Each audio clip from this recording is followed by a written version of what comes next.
What's going on, guys? So today I'm going to be doing a quick comparison video of the new flagship from Shure, the Axient PSM, and I'm going to compare it to the original flagship, or the former flagship I should say, the PSM 1000.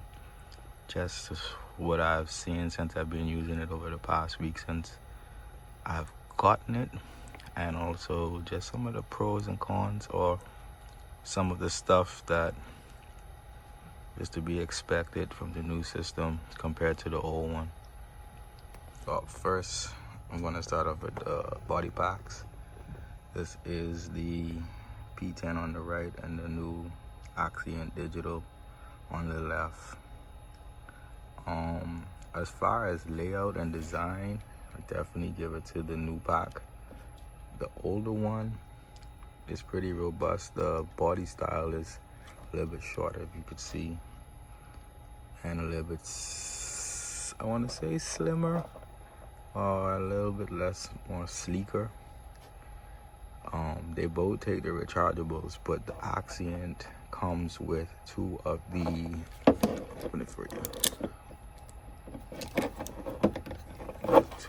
these per pack, and it also comes with the rechargeable base station. I think this is the Shure SB910.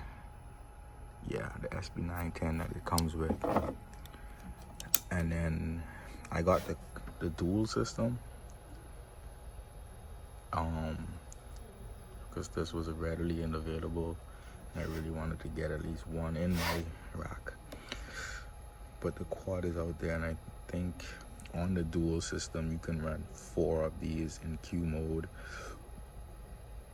and I think it's pretty much the same on the P1000. If you're using Q mode, you can do up to 4 inputs, but from what I understand with this is you can split the diversity of the antenna frequencies, whereas you can run each individual pack on its own separate antenna channel. As far as the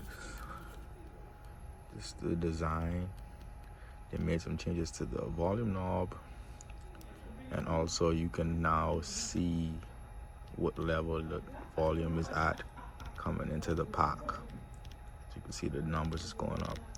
Another cool feature is when you connect your headphones, now you can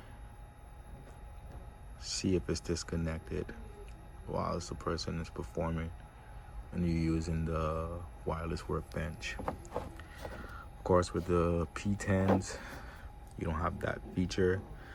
As far as flexibility when it comes to programming, a lot of the things are still the same as far as, EQ settings and stuff like that. But there is a digital gain that comes with the Axient receivers. So if you go into settings, you can see a lot of the stuff is pretty much still the same, but there's a gain trim that they offered in it. I don't remember if that was offered on the P10s. We could look and see right now, actually. Sorry for the noise in the background. But yeah, if you go to audio, it's pretty standard. You can just do the standard stuff, but it does not give you a gain trim.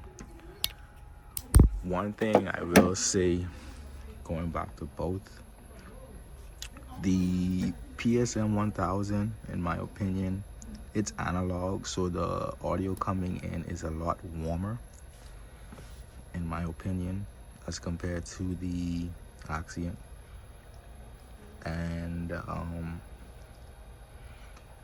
if you're not used to that, I guess I want to say that digital sound, then it's going to take some getting used to, as far as even with EQing, because when I first set it up, there was a noticeable difference. Of course, there was no noise coming out of this one, as far as cable noise, you know, extra RF noise. They did a great job with that.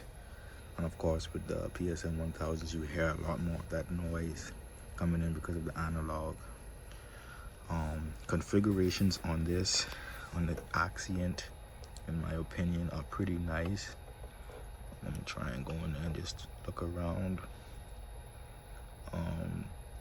If you haven't seen any of the videos from Shure, check them out. But you can definitely see you can change operational modes. I'm only using one pack right now, so you see I'm using the narrowband spatial diversity, and I'm using both antennas. And that's the next thing that they did that you can't do on the PSM 1000. You can use two antennas into one device or one system, and you can then spread the RF frequencies on one pack in the event that one antenna has a dropout.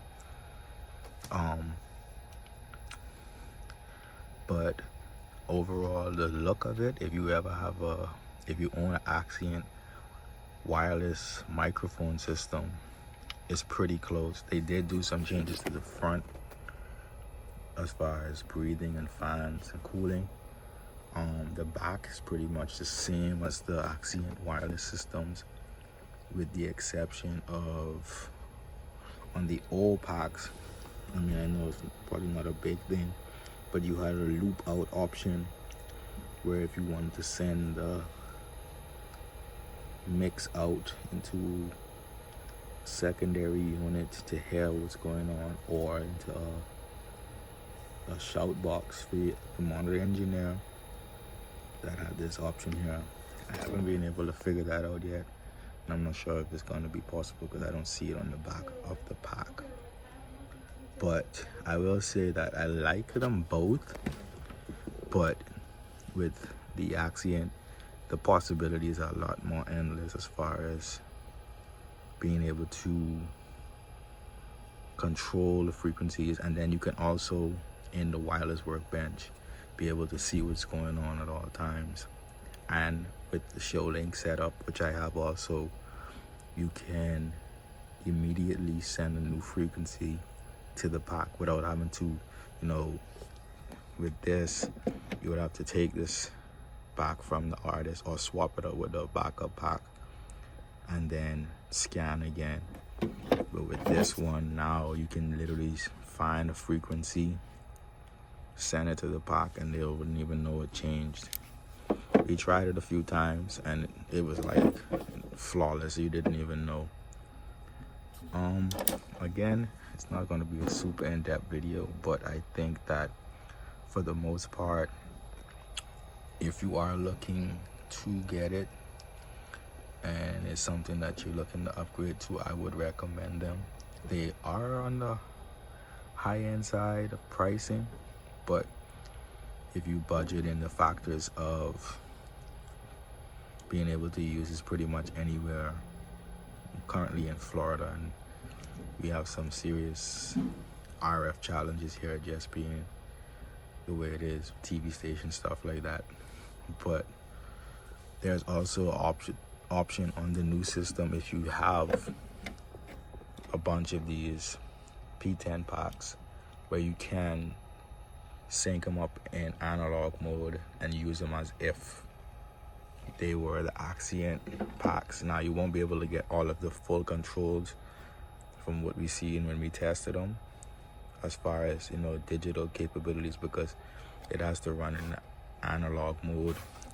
But you can do in the configurations, you go on RF with operational preset, you can see. So if you can't see it, so warm it up a little bit. So as you can see, you can change the way you want it. There is a, let's see if I can find it. You can go into analog FM mode, and then you can, of course, you can see where it shows you where the antenna, which antenna is going to which channel. Or you can combine them in one channel, which is A, sent to both packs. Like I said, I'm currently just using one pack right now, and I'm using both antennas just to keep the signal clean. But overall, it's just a matter of getting some used to.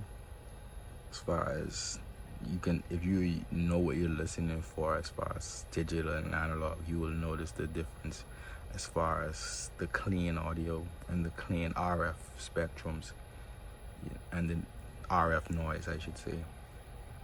But even the displays and the layout, they did a good job on being able to find stuff.